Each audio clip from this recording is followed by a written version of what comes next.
Howdy, folks. I'm Carlin Freiberger. I am the Leadership Specialist for San Antonio Independent School District Gifted and Talented Department. Today, I wanted to talk to you a little bit about a divergent thinking tool that is, I think, very helpful.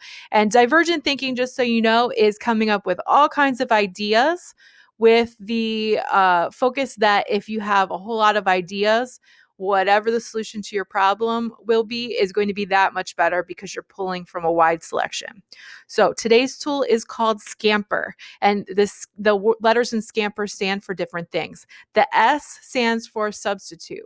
And to go through how this is going to work, I'm going to give you a problem that I've identified for myself. And that problem is that I would like gifted services that I provide to students to be more engaging to students and to make them want to participate in gifted services for leadership. So, first letter, substitute, S. What can be replaced? What can be switched out? What can be substituted? So I'm going to take that really literally, and I'm going to have somebody substitute in for my teaching. So instead of me instructing students or facilitating lessons for students, I'll have guest teachers come in and do it.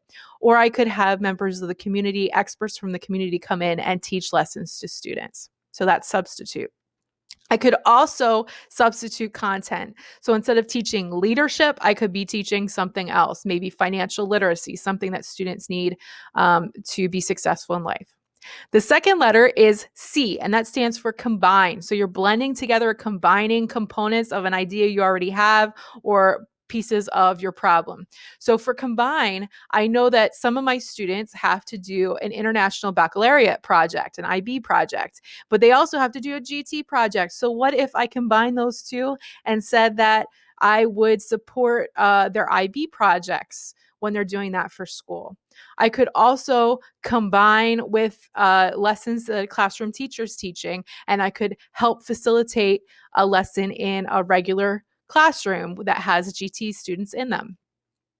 The third letter is A for adapt, and that's when you shift things depending on the situation.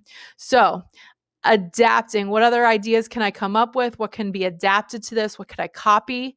So I could ask students what they want from a GT leadership program, and I could implement that. So students could actually be the driver of what we do, and I could design curriculum for that. We already kind of started that this year with a student advisory group so that we could know what students were interested in design content like that. So that's A for adapt. The next letter is M. And M can stand for one of two things. In some resources, you'll find it stands for magnify, and that means to exaggerate or make something bigger in your problem or in the product that you're working with. So if I was magnifying GT leadership services, I could take the project, individual projects, and make it bigger. So I could make it on a school-wide scale, or I could even make them on a community scale. So students would work together to work on a single project. The second way that M can be translated is as modify. So you're modifying parts. So you're shifting parts. The next letter is P, which is put to other uses. So you want to think of repurposing things or other new ways of using things as they are. So I was thinking of some of the rooms that we have in schools. I could put the rooms to other uses instead of providing lessons and services in those rooms. Maybe we could just open up a cafe and have it be a GT cafe where students stopped in and they worked on whatever they thought was needed at that point. So maybe they were doing research on something. They wanted to find out more about the colleges or something like that. They would come in and the GT specialists would act as facilitators to that.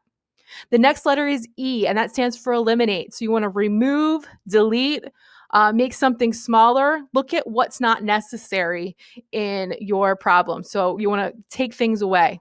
So even though I would like to think that I am a necessary part of a GT program, I could take myself away. So instead of me teaching or providing services for students, I could have the classroom teacher do that. I could also take away the classwork, the coursework, and the enrichment activities that we do, and maybe the GT specialist could act as a support for students. The last letter is R, and that stands for rearrange. That means to reorganize, shift things around, shift the order of things. And if I did that, I could offer GT services in the early morning or in the afternoon. The other thing that R could be seen as, if you're looking at other resources, is reverse. So instead of looking at it the way it is, flip it on its head. So instead of GT specialists providing enrichment to students, maybe students would be teaching the specialists about something. They would become the experts and they would teach us. So every time students came in, they would teach us. We wouldn't be providing lessons for them. So hopefully that shifts around some things for you and helps you think about how to come up with all kinds of ideas when you're considering a problem. Please post what you're doing, and I really look forward to seeing what's going on in your brain. Take care.